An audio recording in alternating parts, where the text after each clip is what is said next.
अस्सलाम वालेकुम, कैसे हैं आप। आज हमने 9th क्लास की एक्सरसाइज 1.3 और उसका क्वेश्चन नंबर 6 करना है। उसमें हम देख लेते हैं कि क्वेश्चन नंबर 6 में क्या बोला गया है। इफ़ ए मैट्रिक्स इसके इक्वल है, बी मैट्रिक्स इसके इक्वल है, फाइंड 3a माइनस 2b। और उसका सेकंड पार्ट में हमने सोल्व करना है 2a transpose minus 3b transpose. तो हम इसका फर्स्ट पार्ट सोल्व करेंगे। अब 2b के मैट्रिक्स के साथ मल्टीप्लाई हो रहा है तो इसके साथ हम इसको मल्टीप्लाई कर देंगे। 2 0 0 आ जाएगा, 2 7 14 आ जाएगा, 2 3 6 साथ माइनस का साइन है तो ये माइनस का साइन आ जाएगा, 2 8 16 आ जाएगा। अब इनके दरमियान में, इन दोनों मैट्रिक्स के दरमियान में माइनस का साइन है तो हम इसको सब्ट्रैक्ट कर देंगे। तो इसको हम सब्ट्रैक्ट अब करते हैं। 3 minus 0 minus 6 minus 14, 9 minus minus 6, उसके बाद है हमारे पास 12 माइनस 16। अब इसको हम सोल्व कर लेते हैं। 3 माइनस 0, यहाँ पे आंसर आ जाएगा 3। 14 माइनस 16, 14 माइनस 6, तो 14 माइनस 6 हमारे पास हो जाएगा 20। दोनों के साथ माइनस का साइन है तो जिसकी वजह से दोनों नंबर ऐड हो जाएंगे और साथ माइनस का साइन आ जाएगा। यहाँ पे हो जाएगा 9 minus minus minus minus plus हो जाएगा, तो 9 प्लस होगा 6 में तो हमारे पास आ जाएगा 15। फिर उसके बाद देखें 12 माइनस 16, तो हमने 16 में से 12 को माइनस करना है।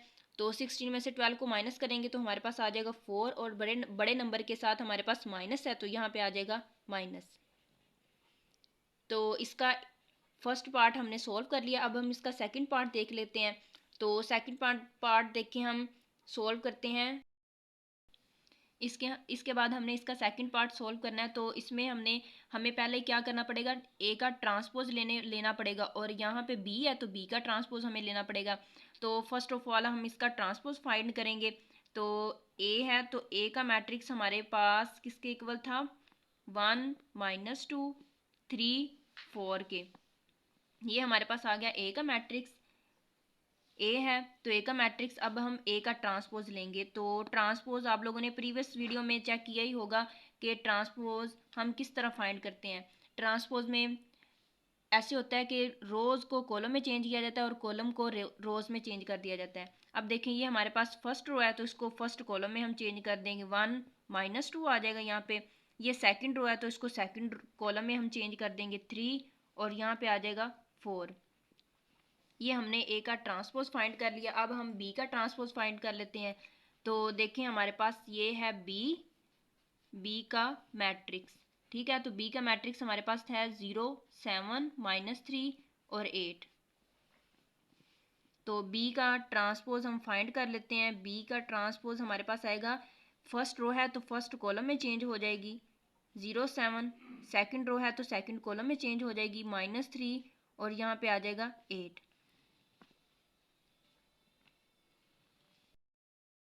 देखें इसके बाद हमने ट्रांसपोज की जगह पे ट्रांसपोज हम पुट कर देंगे। तो ए का ट्रांसपोज हमारे पास आया था 1 3 -2 और यहाँ पे 4।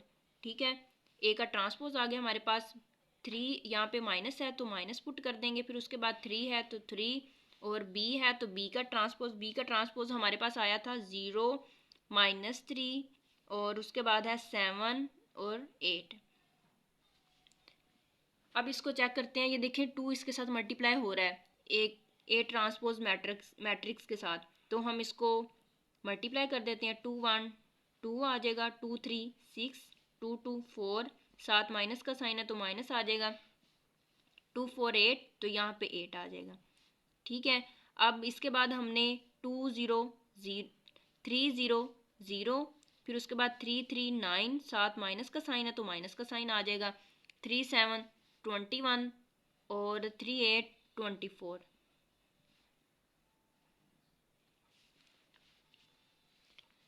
अब उसके बाद हम देखते हैं, देखें दरमियान में इसके माइनस का साइन है तो दोनों मैट्रिक्स को हम माइनस करेंगे।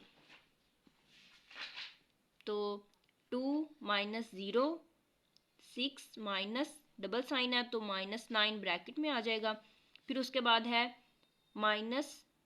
4 माइनस 21, उसके बाद है हमारे पास 8 माइनस 24।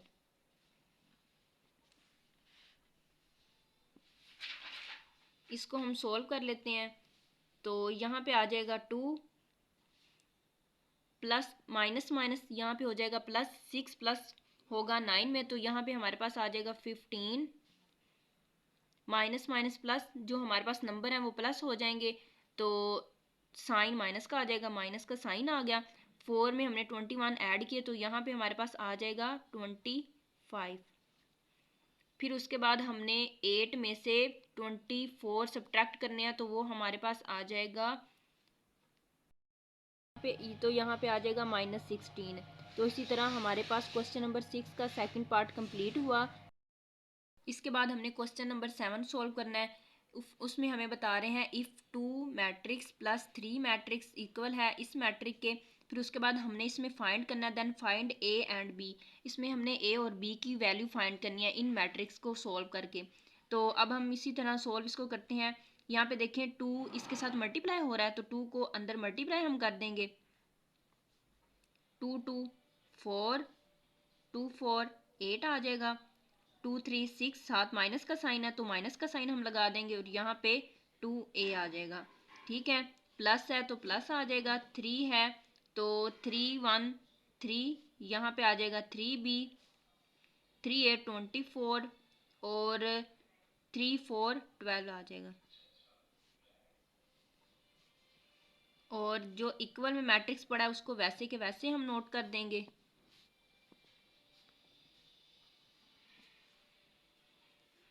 अब देखिए ये दोनों मैट्रिक्स प्लस हो रहे हैं तो इनको हम प्लस कर देंगे।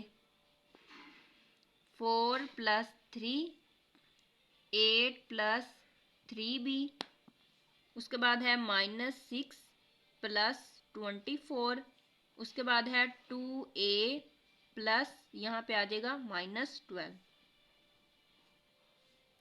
इक्वल में जो मैट्रिक्स पड़ा है उसको वैसे का वैसे नीचे उतार लेंगे हम। 18 और -1 आ जाएगा यहाँ पे। देखिए हमने 4 प्लस 3 इन दोनों को ऐड कर दिया, फिर 8 प्लस 3 भी इन दोनों को ऐड कर लिया। उसके बाद -6 प्लस 24, 2a प्लस -12 यहाँ पे आ गया।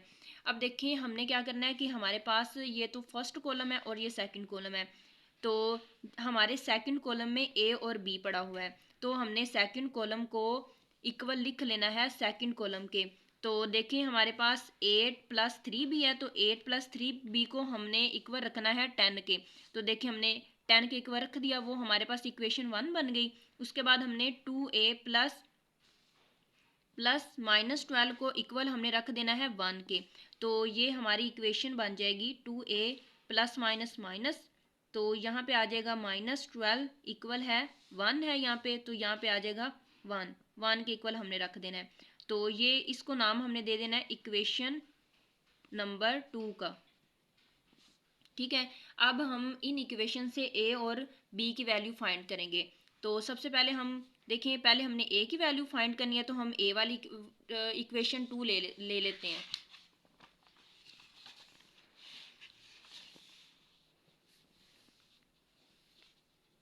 बाय सॉल्विंग इक्वेशन 2, तो हम देख लेते हैं कि हमारे पास इक्वेशन 2 क्या थी। 2a minus 12, 2a minus 12 equal है 1 के। तो अब देखें 2a हमारे पास इधर रहेगा और 12 कांस्टेंट नंबर है, तो वो कांस्टेंट नंबर के पास चला जाएगा। तो जब वो उधर जाएगा तो उसका साइन चेंज हो जाएगा। तो देखें यहाँ पे माइनस का 12 था, उधर जाके प्लस का 12 हो गया और ये +1 आ गया। 2a और ये 12 + 1, तो यहाँ पे आ जाएगा 13। अब देखें 2 और a आपस में देखें मल्टीप्लाई हो रहे हैं, इनके दरमियान में कोई साइन नहीं है, तो जो नंबर मल्टीप्लाई हो रहा होता है वो दूसरी तरफ अगर जाएगा तो वो डिवाइड में चला जाएगा। तो a यहाँ पे आ जाएगा और उसके बाद 13, 2 है, 2 इधर मल्टीप्लाई हो रहा है, उधर जाके क्या हो जाएगा, डिवाइड हो जाएगा। तो ये हमने a की वैल्यू फाइंड कर ली है। उसके बाद हम इक्वेशन नंबर 1 से by solving equation number 1 equation 1। तो हम एक इक्वेशन 1 देख लेते हैं। वो हमारे पास थी 8 + 3b, 8 + 3b इक्वल थी 10 के। तो इसको हम सोल्व करते हैं। तो देखें 3b इधर का इधर रह जाएगा और 8 उधर जाके माइनस हो जाएगा। इधर देखें, इधर वो प्लस का था, उधर जाके चला जाए, जब उधर जाएगा तो वो माइनस का हो जाएगा, साइन चेंज हो जाएगा। तो 3b वैसे का वैसे, 8 में से 10 गए तो यहाँ पे आ जाएगा 2। अब देखें वैसे ही सेम सिचुएशन है कि दोनों आपस में मल्टीप्लाई हो रहे हैं, तो 3 जब उधर जाएगा तो वो डिवाइड हो जाएगा। तो 2 इधर है और 3 जब इधर मल्टीप्लाई में है उधर जाएगा तो वो डिवाइड हो जाएगा।